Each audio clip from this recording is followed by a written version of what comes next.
Ang Beijing ay napakahusay magtago nito. Walang sino man ang nakakaalam kung kailan eksakto nagsimulang gumalaw ang halimaw na metal sa ilalim ng dagat sa mismong hangganan ng teritoryo ng Indonesia.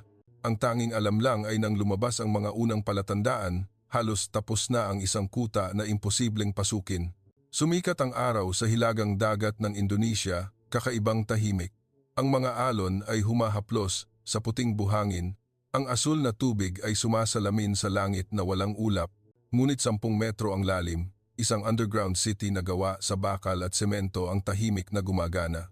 Naroon ang hangar para sa mga J-16 fighter jet, mga bodega ng torpedo at HQ, 9 anti-aircraft missile, mga launchpad para sa ballistic missile, at isang estratehikong command center na kayang makatiis sa mga pambobomba. Lahat ay nakatago sa ilalim ng isang pangalang walang kabuluhan, Chinese Oceanographic Research Station.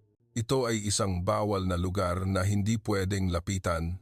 Ang mga mangingisda ay pinalayas, ang mga sibilyang sasakyang dagat ay misteryosong nawawala kapag lumalapit, at ang mga komersyal na satellite ay nakararanas ng matinding signal jamming na nagiiwan ng isang nakakakilabot na puting espasyo sa internasyonal na mapa ng dagat. Tinawag ito ng mga intelligence agency sa isang malamig na codename, Island 404. Ang dead zone ng impormasyon. Una sa lahat, sa diwa ng isang Pilipinong may pagmamahal sa bayan at matapang na paninindigan, sana ay maglaan ka ng isang sandali upang suportahan ang ating kalayaan. Hindi lamang ito pagsuporta sa nilalaman, kundi ito rin ay isang pag-aalay para sa dangal ng inang bayan. Sama-sama tayong tumayo para sa dagat at langit ng ating lupang sinilangan. Sa loob ng 3 taon, sa ilalim ng balat kayo ng mga pribadong kumpanya, daan-daang malalaking barkong pangkargamento na may bandila ng Tsina ang palihim na lumapit sa hindi pinangalanang islang ito. Sa simula, ito ay mga hilaw na materyales sa pagtatayo, pagkatapos ay bakal na may mataas na lakas, espesyal na semento, malalaking radar module, at sa huli, mga container na may markang geological survey equipment. Ngunit sa loob ay puno ng mga bahagi ng missile, mga military control chip, at mga cutting-edge electronic warfare system. Isang laberinto ng kamatayan ang unti-unting nabuo sa ilalim ng karagatan. May underground runway na sapat ang haba para sa J-16 Squadron, isang automated weapon storage system, at isang multi-layered command center na binalutan ng makakapal na bakal. Bawat signal ng komunikasyon palabas at papasok ay encrypted gamit ang military quantum algorithm na ginagawa itong isang elektronikong multo sa gitna ng South China Sea. Ngunit hindi magtatagal na matatago ang lihim na tabing. Sa simula ng Hunyo, isang KE-SAT-1 spy satellite ng Indonesia sa isang hindi pangkaraniwang orbit ang nakakuha ng nakakagulat na mga larawan, isang bagong gawang istruktura ng runway, ang malinaw na makikita sa ibabaw ng walang nakatirang isla. Halos kasabay nito, ang KRI Franz K. Siepo Patrol Vessel ng Indonesia sa isang long-range reconnaissance mission ay biglang nakakita ng sunod-sunod na napakalakas at kakaibang mga signal ng military radar na nagmumula sa mismong lugar ng Island 404. Ang dalas frequency at uri ng emission ay ganap na hindi tumugma sa anumang nakarehistrong civilian system. Ang kagyat na ulat ay encoded at ipinadala diretso sa Naval Command sa Jakarta. Sa loob lamang ng maikling 24 na oras, sa ilalim ng pamumuno ng Pangulo, ang Indonesian National Security Council ay nagpulong para sa isang pambihirang sesyon. Ang ebidensya ay napakalinaw, isang dayuhang superpower ang tahasang nagtatayo ng base militar sa teritoryo ng Indonesia. Ang desisyon ay ginawa ng mabilis at may paninindigan. Ilunsad ang Operation Green Garuda, isang top-secret mission na may 2 layunin. Kumpirmahin ang sitwasyon sa lugar at tuluyang in-neutralize ang banta sa anumang paraan. Gabi ng ika-10 ng Hunyo, ang Surabaya Port ay tahimik sa ilalim ng mahinang ulan. 3 Sigma-class destroyer at 2 Makassar-class assault landing ship ang palihim na umalis sa daungan. Ang makina ay binaba sa pinakamababang antas, ang mga ilaw ng signal ay patay. Sa deck ng destroyer na KRI Raiden Eddie Martadinata, si Colonel Raka Santoso, ang commander ng operasyon, ay tahimik na nakatayo sa dilim. Ang kanyang mukha ay may bakas ng matinding pagpupunyagi at determinasyon. Ang Marine Special Forces Brigade 3, ang pinakamahusay na mga mandirigma, ay nasa kanilang posisyon, handa nang lumaban sa mga landing ship. Ang tanging alam lang nila ay ang utos, bawiin ang isla, at ang kalaban ay ang mga mananakop. Ang tunog ng alon na humahaplos sa gilid ng barko ay regular. Ang pulang ilaw na nagmumula sa command room ay nagpapaliwanag sa mga mukha na puno ng tensyon na nakayuko sa tactical screen. Ang pulang tuldok ng Island 404 ay kumikislap, nakakabagabag. Mahigpit na kinuyom ni Raka ang kanyang kamay sa gilid. Ang kanyang boses ay malalim at malamig na parang bakal. Kung iyon ay talagang isang base militar, sa pagsikat ng araw, magiging abo na lamang iyon. Madaling araw, makapal na salt mist ang bumalot sa dagat sa paligid ng Island 404. Mula sa mga landing ship, ang Bell 412 transport helicopter ay lumipad ng mababa sa ibabaw ng tubig. Ang mga rotor ay lumikha ng marahas na buhawi ng hangin. Bumukas ang mga pinto ng kabin at ang mga pangkat ng Thai-FIEP Special Forces kumpleto sa gamit pandigma ay bumaba sa wet sand gamit ang lubid. Gumagalaw sila na parang mga multo, mabilis at nakakabinging tahimik. Ang tanging naririnig ay ang bulong ng dagat at ang kalansing ng metal habang nagkakarga sila ng bala. Ang reconnaissance team ay lumapit sa barbed wire fence na pumapalibot sa central building. Sa pamamagitan ng infrared scope, malinaw na nakikita ang mga karakter ng Chino sa mga karatula, Chinese Oceanographic Research Center. Ngunit si Colonel Raka, habang nanonood sa tactical camera na nakakabit sa helmet ng sundalo, ay kumunot lang ang noo. Ang malalaking military radar ay umiikot, ang thermal camera ay nag-scan sa baybayin. Ang mga anino ng mga bantay na armado ng AK-103 ay lumilitaw sa mga watchtower. Malinaw na hindi ito research station, bulong niya. Nagngingit-ngit siya ng ngipin at nagbigay ng matatag na utos sa encrypted channel. Garuda, isagawa ang Phase 1. I-neutralize ang lahat ng surface infrastructure. Fire. Ang unang pagsabog ay pumunit sa artipisyal na katahimikan. Ang mga granada na inilunsad mula sa Milcor MGL grenade launcher ay sumira sa watchtower. Ang sunod-sunod na putok mula sa FN Minimi machine gun ay humagupit sa bakod. Apoy at usok ang sumiklab ng marahas mula sa mga fuel tank na tinamaan. Ang mga Special Forces team ay naghati sa maraming grupo, gumamit ng C4 explosive upang pasabugin ang mga pintong bakal ng mga bodega at pumasok sa loob. Ang mahinang putok ng AK-47 mula sa ilang bantay na Chino ay mabilis na napatahimik. Sa loob ng mga bodega at mababaw na underground bunker, ang tanawin ay ikinagulat ng mga kawal ng Indonesia. Daan-daang container na may label na scientific equipment, ngunit sa loob ay mga radar module, mga bahagi ng HQ-9 anti-aircraft missile, electronic jamming system, at libu-libong military control chip. Si Raka ay natigilan nang matanggap ang ulat, mas malaki ang ambisyon ng Beijing kaysa sa kanilang inakala. Nag-utos siya na maglagay ng mga time bomb upang sirain ang lahat at umatras sa mga posisyon ng depensa. Pagkalipas ng 40 minuto, ang buong isla ay yumanig sa sunod-sunod na pagsabog. Ang mga gusali ay bumagsak, ang sementong runway ay napunit. Apoy at maitim na usok ang umakyat ng daan-daang metro na ginagawang impyerno ang isla. Ang huling at pinakamalaking pagsabog ay nagmula sa Central Underground Command Bunker na tuluyang nalibing.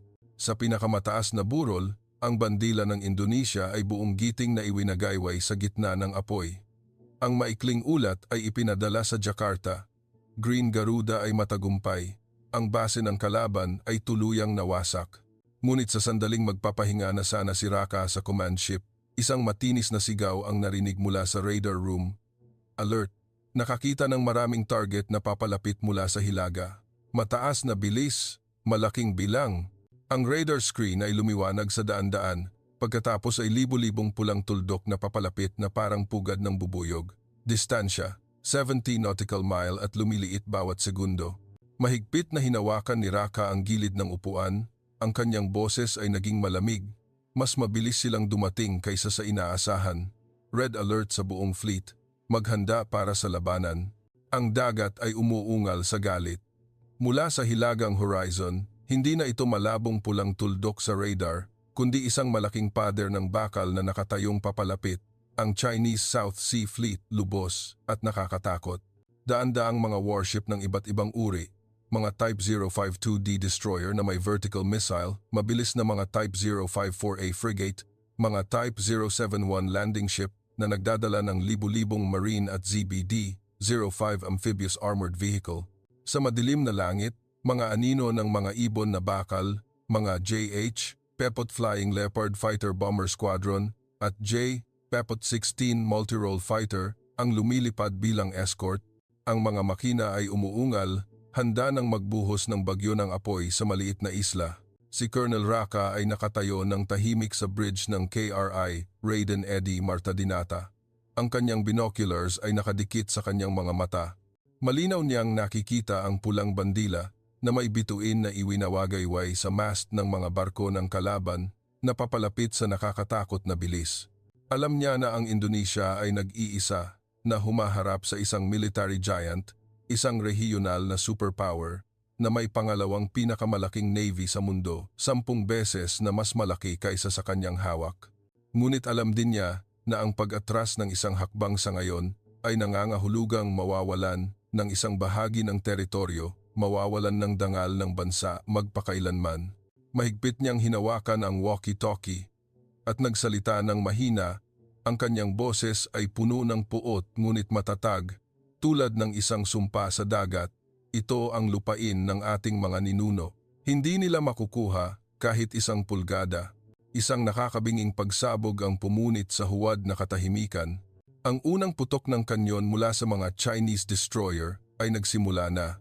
Ang mga bala ng 130mm na kanyon ay umugong ng nakakatakot na lumikha ng mga kurbadang guhit ng liwanag sa langit bago bumagsak sa makeshift port area na kakatapos lang itayo ng mga kawal ng Indonesia.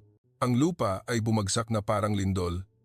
Tubig dagat, buhangin, bato, at mga piraso ng metal ang tumalsik ng 10 metro ang taas. Ang napakalakas na shockwave ay kumalat, tumumba sa mga Panzer armored vehicle na nakaparada malapit at nagpalipad sa isang hanay ng mga Oerlikon Sky Shield close-in anti-aircraft gun na naghahanda na sa posisyon. Sa malayo, isang Casper 60M class patrol boat ng Indonesia ang tinamaan ng diretsyo. Ang maliit na barko ay sumabog sa isang fireball. Ang katawan ng barko ay naputol sa dalawa at lumubog sa isang iglap, nag-iiwan ng mga labi at mantsa ng langis sa umaalulong na dagat. Counter-attack! All units fire! Sigaw ni Raka sa walkie-talkie. Nilunod ang tunog ng pagsabog. Agad, ang mga Otto Melara 76mm Coastal Artillery Battery ng Indonesia ay sabay-sabay na nagpaputok. Ang mga bala ay lumipad sa mataas na bilis, ngunit may limitadong range kumpara sa mga kanyon ng kalaban. Ang tanging pag-asa ngayon ay ang mga Exocet MM40 Block 3 anti-ship missile na inilunsad mula sa mga mobile launcher sa baybayin at mula sa destroyer KRI Raiden Eddie Martadinata. 4 na missile ang umalis sa launcher. Ang mga makina ay umugong, lumilipad ng mababa sa ibabaw ng tubig na lumilikha ng mga maliwanag na guhit ng apoy patungo sa enemy fleet. Isang missile ang tumama sa buntot ng isang Type 054A frigate. Makapal na usok ang umakyat at ang barko ay bumagal. Ngunit ang natitirang bahagi ng Beijing fleet ay hindi natinag. Mabilis silang nagbago ng formation, naghati sa 2 pincer movement habang nagpapatuloy sa matinding pambobomba at nag-aaktiba ng napakalakas na electronic warfare system. Ang mga radar screen sa mga barko at sa isla ng Indonesia ay biglang nagulo. Ang mga pulang tuldok ng target ay sumasayaw. Pagkatapos ay nawala sa mga puting guhit. Target signal lost. Radar heavily jammed. Sunod-sunod na ulat ang narinig. Sa loob lamang ng ilang maikling minuto ng nakamamatay na information dead zone, ang langit sa ibabaw ng isla ay naging tunay na impyerno. 3 JH, 7 Flying Leopard ang gumamit ng kaguluhan, bumaba ng napakababa halos humahaplos sa tuktok ng puno, nakatakas sa huling radar sweep ng anti-aircraft defense at sabay-sabay na nagbuhos ng mga LS-500J laser-guided bomb sa mga posisyon ng depensa sa baybayin ng Indonesia. Ang buong baybayin ay yumanig na parang mabibiyak. Ang malalaking bomb crater ay lumitaw, nilamon ang mga kuta at artillery position. Isang makeshift command bunker ang gumuho. Maitim na usok ang umakyat. Ang mga sigaw ng sakit at tawag para sa tulong ay sumasabay sa dagundong ng mga eroplano ng kalaban. Ngunit ang mga Indonesian pilot ay hindi natakot. Dalawang F-16 Fighting Falcon na kabilang sa Indonesian Air Force Squadron 3 na nagpapatrolya sa itaas ay agad na tumanggap ng utos na sumugod sa death zone. Sila ay sumisid, nilock ang target sa Type 052D destroyer na namumuno sa enemy formation. Dalawang AGM-65 Maverick air-to-ground missile ang umalis sa pylon, lumilipad na parang kidlat. Ang isa ay na-intercept ng HPJ-12 Close-in Defense System ng barko ng China, sumabog sa himpapawid. Ang pangalawa ay tumama sa tabi mismo ng pangunahing radar tower sa harap ng barko. Isang malaking pagsabog ang yumanig sa barko. Ang radar ng kalaban ay umuusok, huminto sa pag-ikot. Ngunit ang paghihiganti ng China ay mas mabilis. Ang HQ-9 anti-aircraft missile mula sa isa pang destroyer ay inilunsad na parang ahas ng apoy. Ang F-16 na kakatapos lang maglunsad ng missile ay hindi nakapagmaniobra upang makaiwas. Isang nakakasilaw na pagsabog sa himpapawid. Ang Indonesian pilot ay nakapagpalabas ng parachute, bumagsak sa nag-aapoy na dagat. Ang kanyang buhay ay nakasabit sa manipis na sinulid. Sa kanlurang baybayin ng isla, kung saan mas tahimik ang mga alon, ang mga nakaligtas na kawal ng Indonesia ay nagmamadali na mag-deploy ng QW, 3-man Portable Anti-Aircraft Missile System at ZU, 23,002 anti-aircraft gun sa matataas na posisyon, sinusubukang lumikha ng isang manipis na lambat ng apoy laban sa susunod na airstrike. Ang Thai FIEP Special Forces ay ginamit ang masalimuot na terrain at ang mga labi ng Chinese tunnel system na ginawa itong matitibay na posisyon ng depensa. Naghati-hati sila, ipinagtanggol ang bawat sulok ng tunnel, bawat gun emplacement, at sumasagot sa putok gamit ang SS-2V4 assault rifle at grenade launcher laban sa Chinese Marine Formation na sumusubok na lumapit sa baybayin gamit ang mga speedboat at amphibious vehicle. Alam nila na kung mawawala ang baybayin, babagsak ang isla. Bigla, sa ilalim ng tahimik na dagat, ang sonar system sa KRI Raden Eddie Martadinata ay umugong sa alert. Isang batang technician ang sumigaw, maputla ang mukha. Torpedo signal na may mataas na bilis ang nakita. Dalawang torpedo patungo sa direksyon 090. Mayroon silang submarine. Bago pa matapos ang kanyang salita, isang mababang pagsabog ang yumanig sa buong barko. Ang tubig dagat ay tumalsik ng 10 metro ang taas sa tabi mismo ng kanang bahagi. Ang napakalakas na shockwave ay nagpahilo sa destroyer. Sa kabutihang palad, ang torpedo ay lumampas sa pangunahing target, ngunit ang malapit na pagsabog ay sapat na upang magdulot ng malaking pinsala sa hull ng barko. Counter-attack immediately, sigaw ni Raka. Ang KRI nagapasa 403 Bogo-class submarine ng Indonesia na nakatago malapit ay agad na naglunsad ng dalawang Black Shark heavy torpedo bilang tugon sa direksyon kung saan nakita ang enemy submarine signal. Isang sandali ng matinding katahimikan ang nagtagal, pagkatapos ay isang malaking pagsabog ang nagpakulo sa dagat. Ang mga puting bula ay umakyat sa isang malawak na lugar. Ang mga sigawan ng tagumpay ay narinig mula sa mga barko ng Indonesia, ngunit mabilis itong nawalan nang sumalakay ang bagong airstrike ng China. Sa himpapawid, ang mas maraming J-16 squadron ng China ay nagsimulang mangibabaw. Lumipad sila sa Arrow Formation, gumamit ng KD-88T precision-guided air-to-ground missile upang direktang tamaan ang natitirang mga coastal gun at radar system ng Indonesia. Ang langit ay patuloy na napupunit ng mga guhit ng apoy na nagsasala-sala. Ang maitim na usok at pulang apoy ay naghalo na ginagawang isang malaking pugon ang isla. Sa lupa, ang mga natitirang kawal ng Indonesia ay matapang pa ring sumasagot sa putok.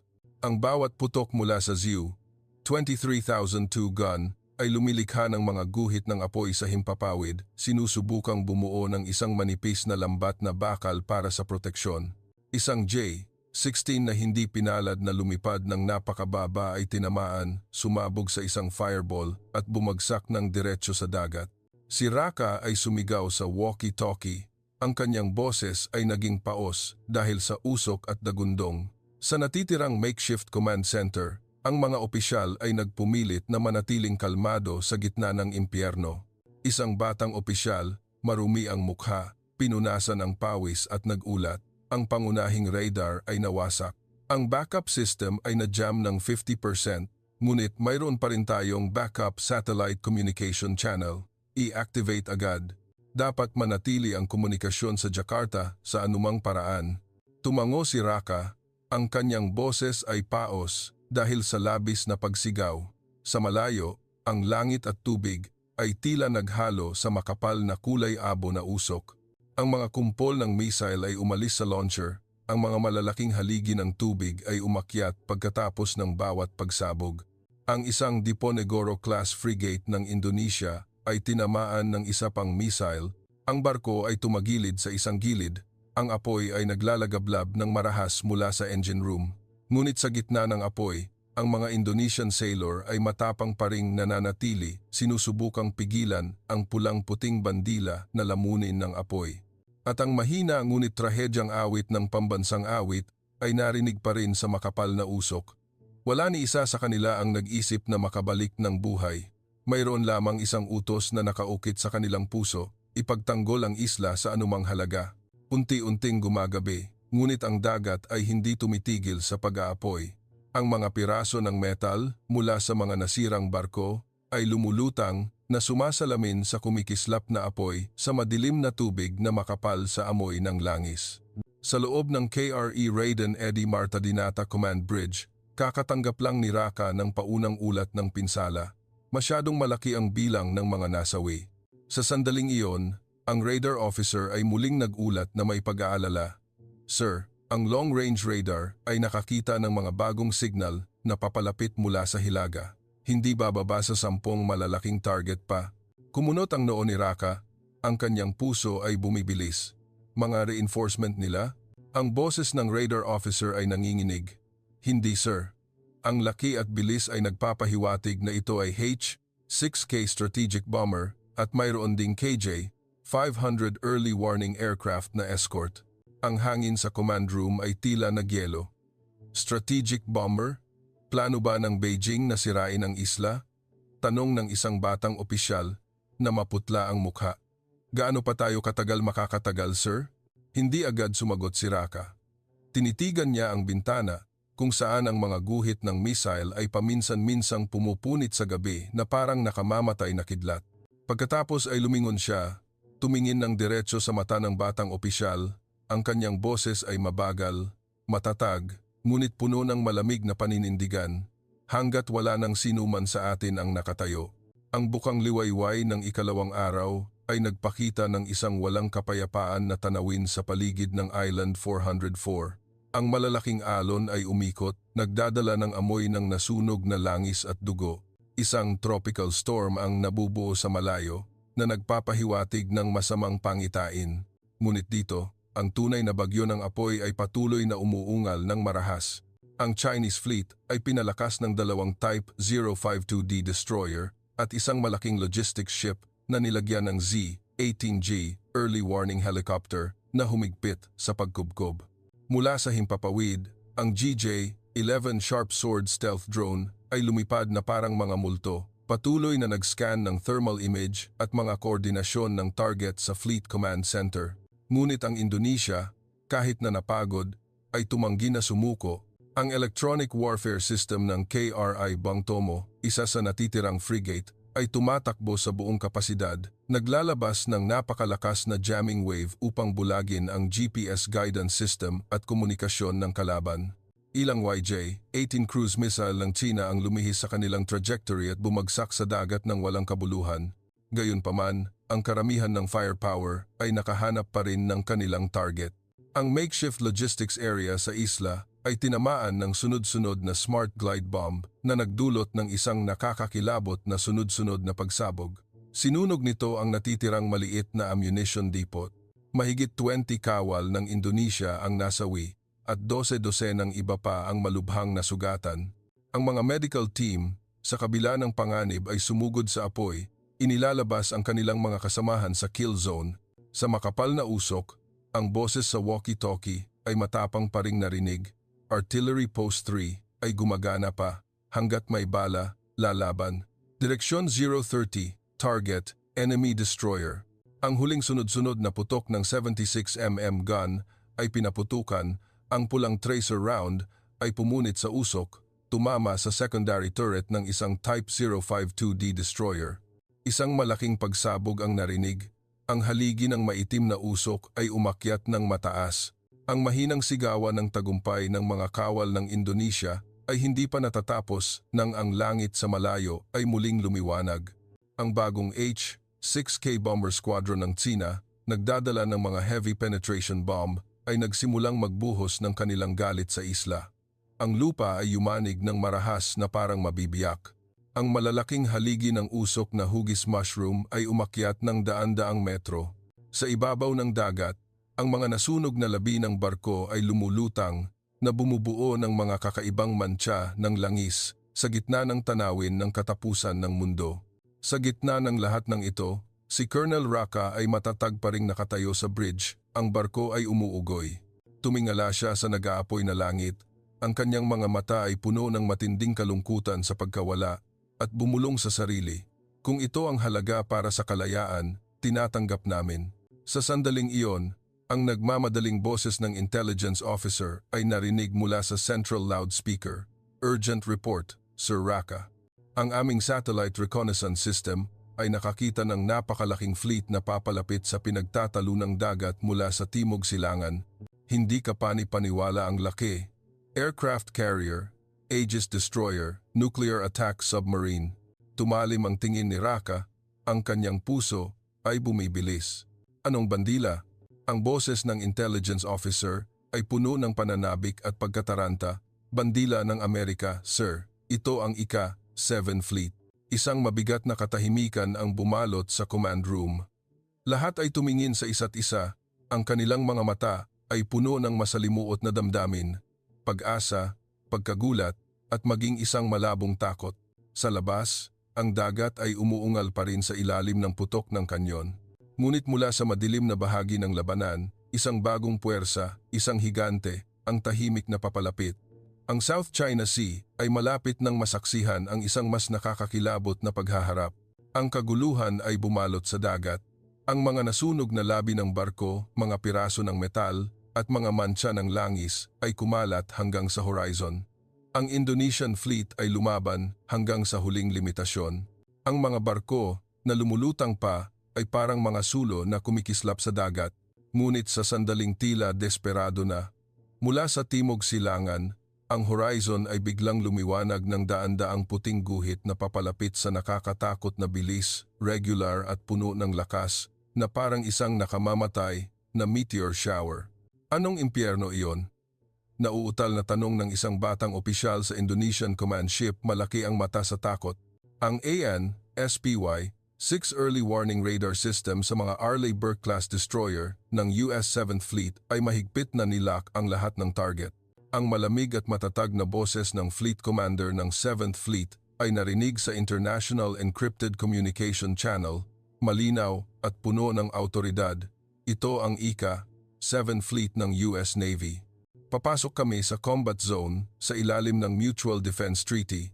Inaatasan ang lahat ng unit ng Indonesia na manatili sa posisyon, maghintay para sa suporta at koordinasyon. Ang lugar na ito ay nasa ilalim ng proteksyon ng Ika-7 Fleet mula sa sandaling ito. Sa isang maikli at nakakabinging sandali, ang buong battlefield ay tila huminto.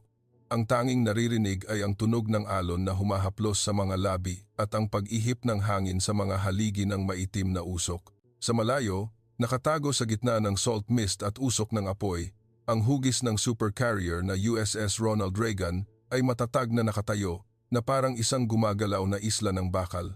Sinundan ito ng isang squadron ng Arleigh Burke-class guided missile destroyer, mga Ticonderoga-class cruiser, mga Virginia-class nuclear attack submarine, at malalaking logistics ship. Ang isa sa pinakamakapangyarihang super fleet sa mundo ay tahimik na gumagapang sa dilim, nakamamatay na parang isang nagising na higanteng hayop. Si Colonel Raka ay nakatayo sa bridge ng KRE Raiden Eddie Martadinata, nakatingin sa papalapit na US fleet. Isang mahinang kislap ng pag-asa ang sumilay sa kanyang pagod na mga mata. Ngunit kasabay nito, isang pakiramdam ng pag-aalinlangan ang kumalat sa kanyang puso. Alam niya na kapag pumasok na ang Estados Unidos, ang laro ng ahedres sa South China Sea ay hindi na magiging isang bilateral na paghaharap. Ito ay naging isang pandaigdigang digmaan. Ang China ay halos agad na tumugon. Ang kanilang mga Type 052D destroyer ay sabay-sabay na naglunsad ng flare, sinusubukang paliwanagin ang formation ng mga barko ng Amerika na nakatago sa horizon. Ang unang sunod-sunod na putok ng 130mm gun ay sumabog ng marahas ilang nautical mile ang layo mula sa US Vanguard Formation bilang isang mapaghamong babala. Ngunit handa ang mga Amerikano. Agad na ni-label, ni-classify at ni-lock ng AN, SPY, 6 radar ang daan-daang gumagalaw na target ng kalaban. Ang Aegis Baseline 10 combat system sa mga Arleigh Burke destroyer ay sabay-sabay na na-activate. Ang combat commander ay nagbigay ng utos, Alpha Strike Execute. Daan-daan, pagkatapos ay libu-libong Tomahawk Block B cruise missile ang umalis sa Mk-41 vertical launch system. Ang mga makina ay umugong, lumikha ng mahahabang guhit ng apoy na pumunit sa kalangitan ng gabi. Lumipad sila ng mataas, umikot, at sabay-sabay na sumisid sa Chinese warship formation na nagkukumpulan. Tatlong nakakakilabot na pagsabog ang sunod-sunod na nagpaliwanag sa isang malawak na lugar ng dagat, isang Type 071 landing ship at isang malaking floating radar station ang tinamaan, sumabog sa mga piraso. Ang malalaking haligi ng tubig ay bumaril ng daan-daang metro pataas, itinapon ang mga speedboat na gumagalaw malapit. Ang shockwave ay kumalat ng marahas, tinangay ang lahat sa daan nito. Target destroyed. Masiglang narinig ang ulat sa USS Barry Command Ship. Ngunit ang kagalakan ng tagumpay ay tumagal lamang ng ilang segundo. Ang China ay gumanti ng isang ulan ng missile. Maraming YJ-12 supersonic anti-ship missile at HQ, 9 long-range anti-aircraft missile ang inilunsad mula sa mga Type 052D at Type 055 ship na lumipad ng diretsyo patungo sa US warship formation. Gayunpaman, pinatunayan ng Aegis system ang pangingibabaw nito. Ang mga SM-3 at SM-6 interceptor missile ay umalis sa launcher na bumubuo ng isang makapal na lambat ng anti-aircraft fire. Ang bawat enemy missile ay na-intercept, sumasabog sa mga walang silbing fireball sa himpapawid. Ang kalangitan sa gabi ay naging isang nakamamatay na fireworks display. Ang asul at pulang ilaw mula sa mga pagsabog ay kumikislap ng paulit-ulit. Kasabay nito, ang mga Mark 45 Mod 4 127mm gun sa mga US destroyer ay sabay-sabay na nagpaputok. Ang mga GPS-guided smart round ay lumipad ng may nakakatakot na katumpakan na tumama ng diretsyo sa gitna ng Chinese formation. Ang isang Type 054A frigate ay tinamaan sa engine room, naglalagablab ng marahas tumagilid sa isang gilid.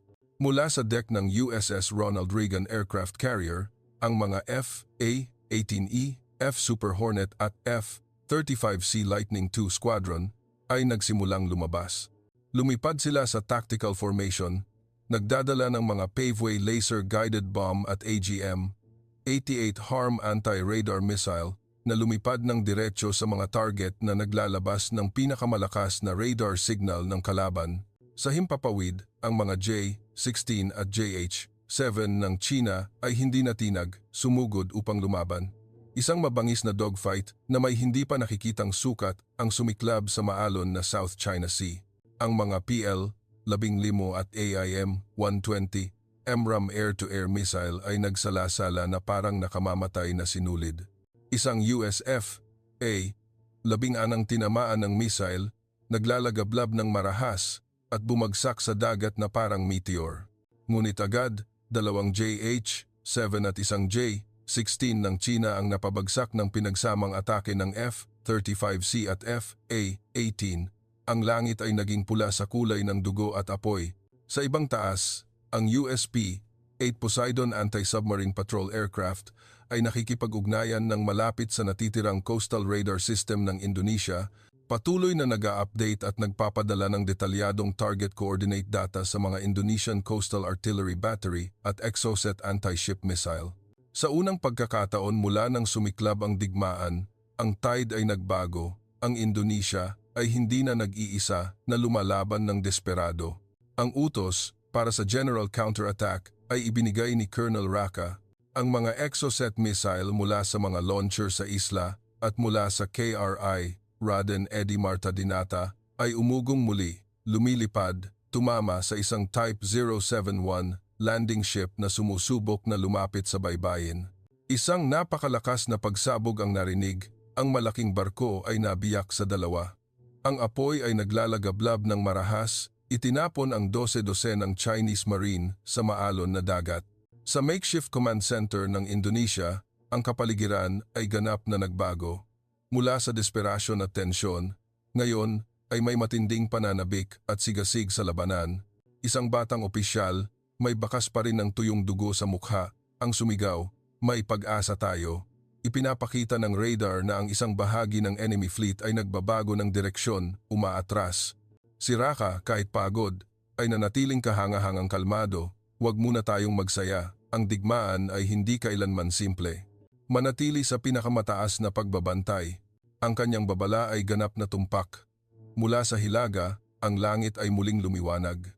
Nagdagdag ng reinforcement ang China, dalawang pinakabagong Type 055 destroyer na nagdadala ng YJ-21 hypersonic missile kasama ang isang squadron ng H-6K strategic bomber.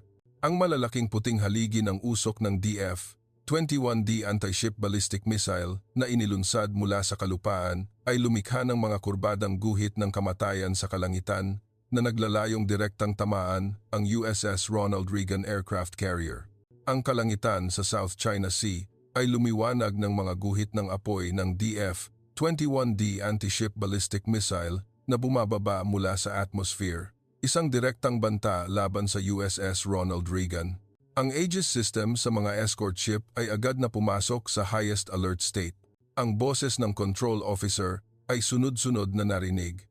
Maraming SM-3 Block IA interceptor missile ang umalis sa launcher, lumilipad sa supersonic speed, na lumilikha ng mga guhit ng puting liwanag. Ang nakakasilaw na mga pagsabog ay nangyari sa taas na 10 kilometro habang matagumpay na ni-intercept ng SM-3 ang karamihan ng mga DF-21D missile. Gayunpaman, may isang missile ang nakalusot sa anti-aircraft net. Ang warhead ay bumaba sa bilis na Mach 10 na naglalayong direktang tamaan ang aircraft carrier deck. Agad, ang Phalanx CIWS at CRAM close-in defense system sa USS Ronald Reagan ay sabay-sabay na nagpaputok. Libo-libong 20 mm round ang bumuo ng isang makapal na pader ng bakal.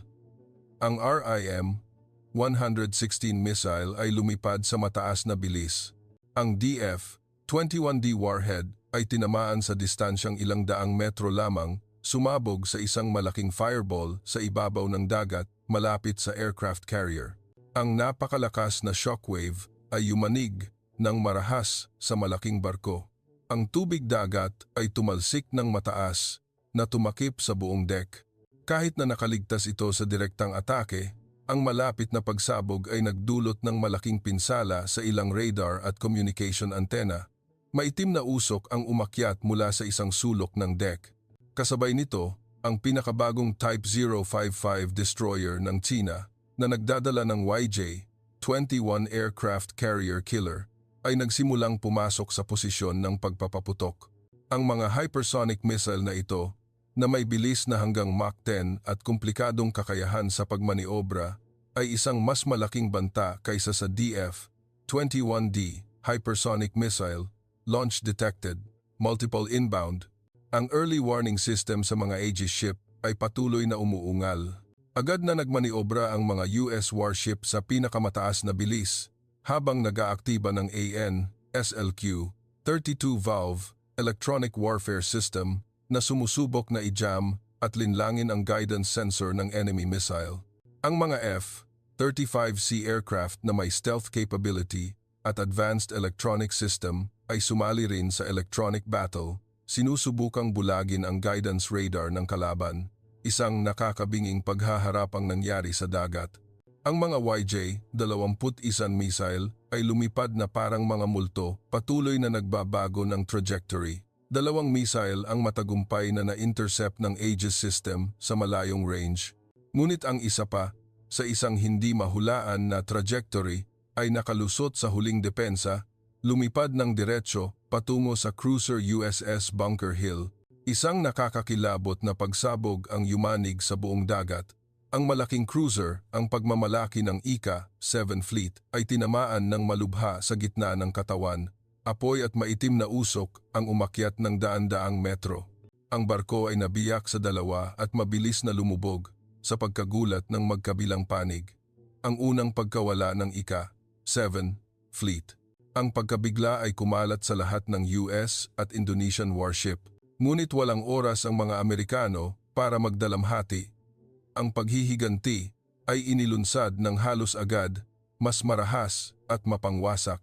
3 Virginia-class nuclear attack submarine ang sabay-sabay na naglunsad ng Tomahawk cruise missile mula sa ilalim ng dagat na naglalayong direktang tamaan ang mga Type 055 destroyer na kakatapos lang magpaputok. Kasabay nito, ang mga F-35C at F-A-18 squadron ay nakipag-ugnayan sa pag-atake gumamit ng LRASM long-range anti-ship missile na may stealth capability at smart guidance. Ang langit at dagat ay muling naging impyerno. Ang mga Type 055 ship, kahit na nilagyan ng modernong defense system, ay hindi nakayanan ang multi-layered, multi-directional attack. Ang isang Type 055 ay tinamaan ng 2 Tomahawk at isang LRASM nang halos sabay-sabay, sumabog sa isang tumpok ng sirang metal.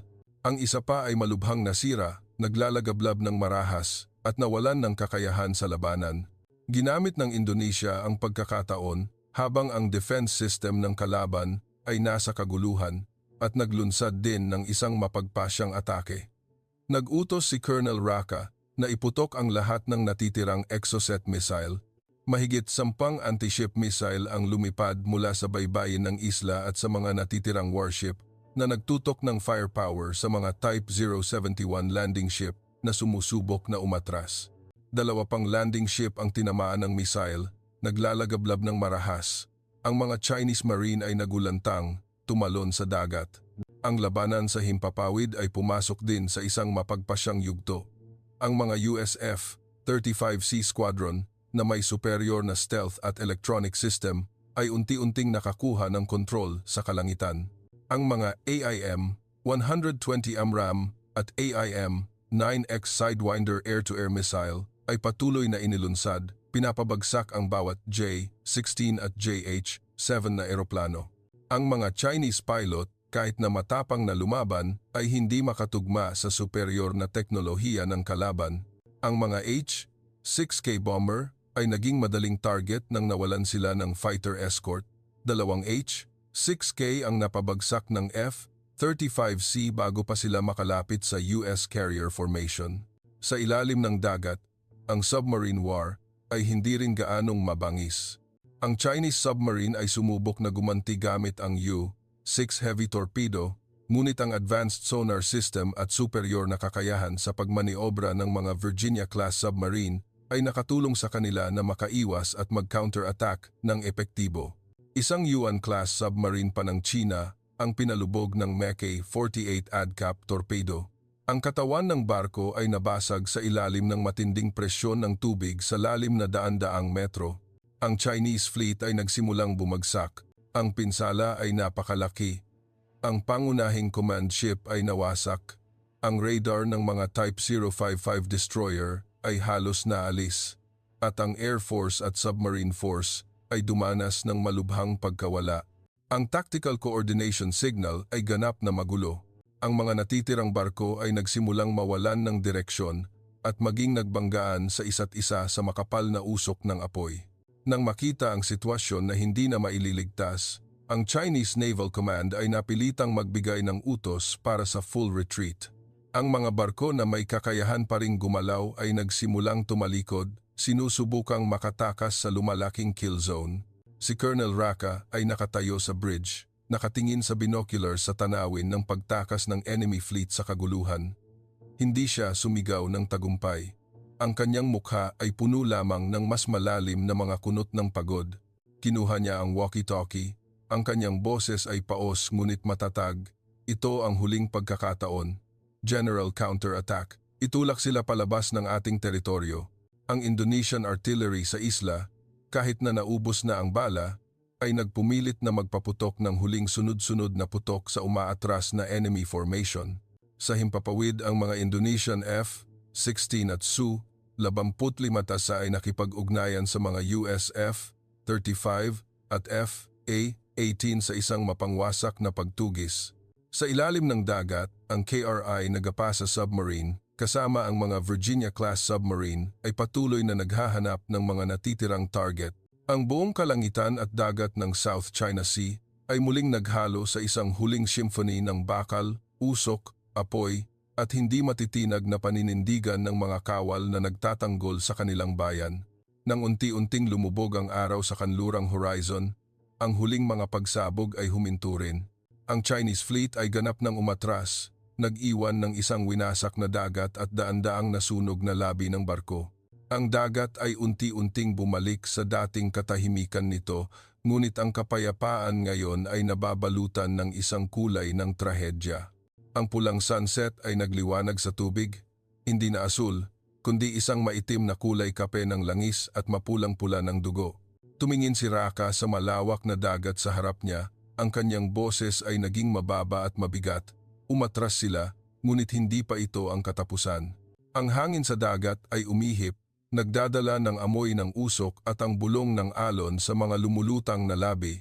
Sa isang lugar sa kalangitan, ang mga kawan ng ibon sa dagat ay nagsimulang bumalik, lumilipad sa madilim na tubig na parang mga kaluluwa na kakatapos lang palayain. Ang tagumpay ay dumating, ngunit ang halaga ay nananatiling isang hindi masukat na malungkot na tanong. Ang bukang liwayway ng ikatlong araw ay nagpahayag ng isang napakalungkot na tanawin ng South China Sea. Ang araw ay lumitaw ng mahina sa makapal na usok na natira, na naglalabas ng isang kakaibang dilaw na liwanag sa tahimik na dagat.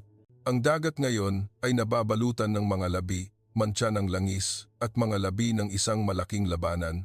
Ang pagod na mga alon ay dahan-dahang humahaplos sa mga nasunog na labi ng barko na lumulutang patungo sa puting buhangin ng Island 404, na ngayon ay isa na lamang tumpok ng sirang-sira na labi, puno ng malalalim na bomb crater.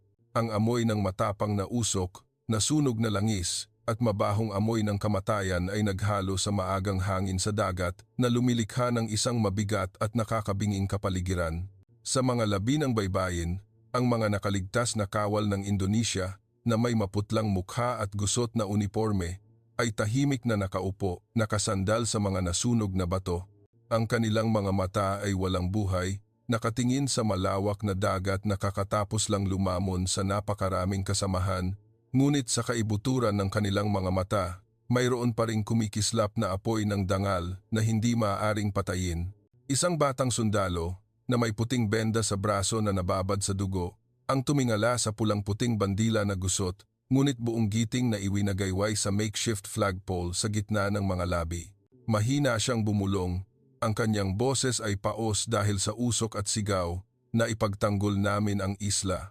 Ngunit mapapanatili ba namin ang kapayapaan? Ang tanong ay nakabitin sa nakakakilabot na katahimikan. Walang sumagot. Si Colonel Raka ay naglakad ng dahan-dahan sa abo na buhangin, papalapit sa batang sundalo. Ang kanyang malalim na mga mata ay mabigat sa matinding pagod at kalungkutan. Tiningnan niya ang winasak na battlefield, ang mga nasugatan na kawal na ginagamot, ang mga nasunog na barko na lumulutang sa mga alon, ang mga sirang uniforme na nakakalat sa lahat ng dako. Sumagot siya ng mahina, ang kanyang boses ay malungkot tulad ng buntong hininga ng hangin sa dagat. Ang kapayapaan ay palaging ang pinakamahaba at pinakamahirap na labanan, anak. Sa malayo, ang mga HH-60 Pavehawk Rescue Helicopter ng US Navy ay nagsimulang lumapag sa deck ng mga USNS Mercy Hospital ship. Dahan-dahang inilalabas ang mga nasugatan na kawal ng Indonesia at Amerikano mula sa combat zone. Ang kalangitan ay may bakas pa rin ng malabong usok, ngunit sa halip na ang dagundong ng mga bomba, naririnig ang regular na tunog ng mga makina ng helicopter at ang apurahang tawag ng mga medical staff sa isa't isa. Sa makeshift Joint Command Center na itinayo sa USS Barry, ang US 7th Fleet Commander ay lumapit, inilagay ang kanyang kamay sa balikat ni Colonel Raka at mahigpit na kinuyom, "Colonel, ikaw at ang iyong mga kawal ay lumaban na parang mga alamat. Ang inyong tapang ay maaalala magpakailanman." Umiling lang si Raka, ngumiti ng malungkot, ang ngiti ay may bakas ng matinding pagod. "General, hindi kami lumaban para sa kaluwalhatian o alamat. Lumaban kami para sa lupain na ito na siyang aming inang bayan." Ang balita tungkol sa nakakakilabot na naval battle sa Island 404 ay kumalat sa buong mundo na parang lindol. Ang mga satellite image ng winasak na isla, ang mga nasunog na labi ng barko na lumulutang ay ipinalabas sa lahat ng pangunahing TV channel. Ang mga headline ay patuloy na tumatakbo sa screen. China hits bottom in maritime battle, US-Indonesia alliance pushes back invaders, 21st century's deadliest sea battle. Ang buong mundo ay nagulat. Ang UN Security Council ay nagpulong para sa isang kagyat na sesyon. Ang mga bansa sa ASEAN ay sabay-sabay na naglabas ng mga magkasanib na pahayag na mariing kinondena ang aksyong militar ng Beijing na humihiling ng paggalang sa internasyonal na batas at soberanya ng Indonesia. Sa Beijing, isang nakakatakot na katahimikan ang bumalot sa Zhongnanhai. Ang mga domestic news ay mahigpit na censored, nag-uulat lamang ng malalabong balita tungkol sa isang naval exercise na nagkaroon ng hindi inaasahang insidente. Ngunit sa likod ng mga nakasarang pinto ng mga high-level meeting, ang tunay na bagyo ay umaalulong. Ang mga general ng militar ay nagtatalo ng matindi. Nagtuturuan sa isa't isa dahil sa hindi pa nangyayaring kahihiyan na pagkatalo. Sa mga lansangan, ang mga tao ay bumubulong sa pagkalito at takot. Sa kanluran, tinawag ng mga analyst ang Battle of Island 404 na Dien Bien Phu on the Sea ng China, isang turning point na maaaring muling hubugin ang buong geopolitical landscape ng ika-21 siglo. Sa Jakarta, si Colonel Raka at ang mga nakaligtas na kawal ay bumalik sa mainit na pagtanggap ng milyon-milyong mamamayan. Ang mga bandila ay nakasabit sa buong kalye, ang mga sigaw ng Indonesia. Indonesia ay umalingaw-ngaw sa mga lansangan. Ngunit sa gitna ng nagdiriwang na karamihan, tanging isang kakaibang kawalan ang naramdaman ni Raka. Tahimik siyang umalis sa seremonya ng parangal, nagtungo ng diretso sa pamilyar na Tanjung Priok, Baybayin. Ang mga alon ay humahaplos pa rin sa buhangin, kalmado at banayad na parang hindi kailanman nasaksihan ang pagdanak ng dugo at laman. Umupo siya, nakatingin sa malayo sa dagat, kung saan ang horizon ay bumalik sa malinaw na asul pagkatapos ng mahabang araw na natatakpan ng usok ng apoy. Sa kanyang balat na palad, hinawakan niya ang lumang Indonesian Navy badge na may ilang gasgas mula sa mga shrapnel. Tahimik niyang pinunasan ang alikabok sa ibabaw nito. Ang batang opisyal na nasugatan sa isla, na ngayon ay gumaling na, ay lumapit at umupo sa tabi niya, nag-aalok sa kanya ng isang tasa ng mainit na kape. "Sir, sa tingin niyo babalik sila?" Ngumiti ng malungkot si Raka. Ang kanyang ngiti ay puno ng pagod. Palagi silang babalik, sa isang paraan o sa iba.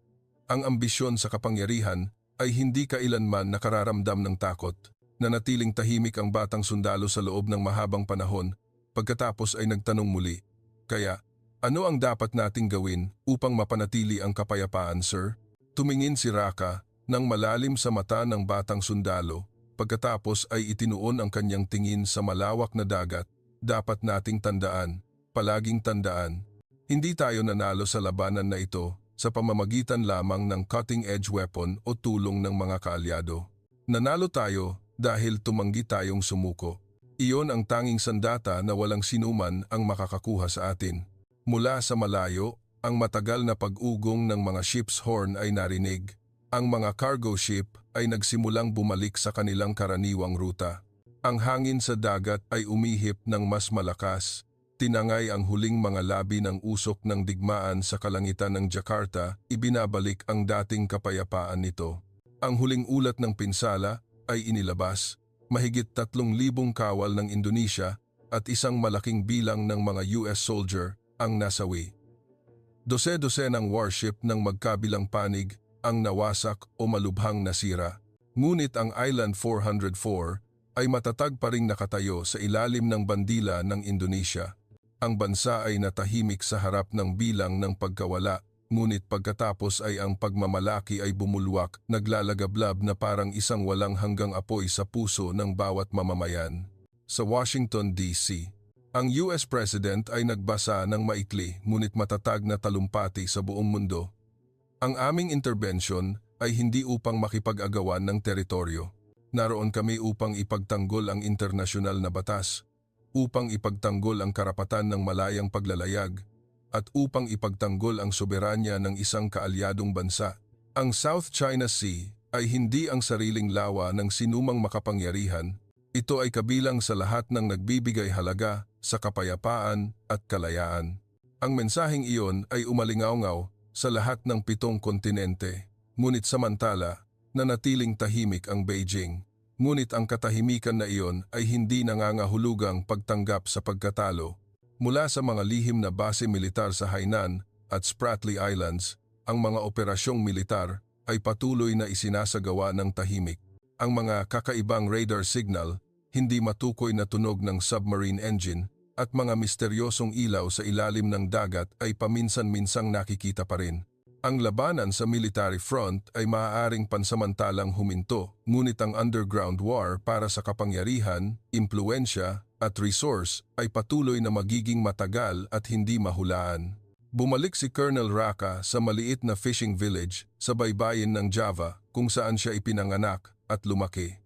Ginugol niya ang natitirang mga araw na tahimik na nakaupo sa kanyang porch, pinapanood ang kanyang maliit na apo na naglalaro ng paper boat sa paddle sa harap ng bakuran. Ang mga alon sa dagat ay humahaplos sa buhangin, nagdadala ng maalat na amoy at mga alaalang hindi malilimutan tungkol sa labanan para sa buhay at kamatayan.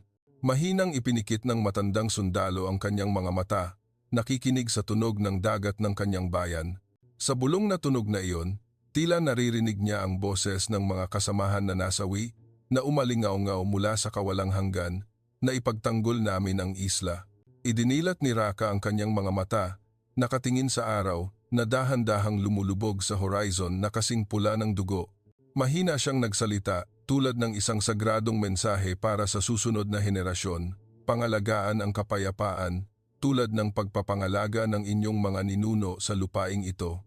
Dahil kung isang araw ay mawawala ninyo ito, ang dagat ay muling iiyak. Isang biglaang ihip ng hangin sa dagat ang nagpatayo sa bandila ng Indonesia sa bubong ng maliit na bahay na gawa sa nipa, buong giting at hindi natitinag na sumasalamin sa maliwanag na sunset sa dulo ng araw.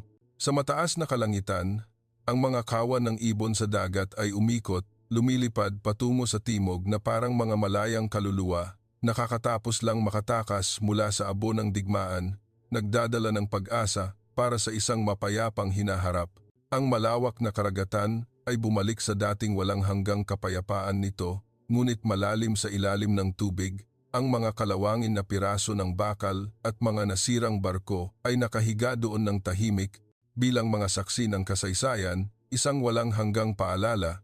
Ang ambisyon sa kapangyarihan ay maaaring magdulot ng digmaan, ngunit ang hindi matitinag na diwa ng tao ang siyang tunay na sandata na makakatalo sa bawat bagyo.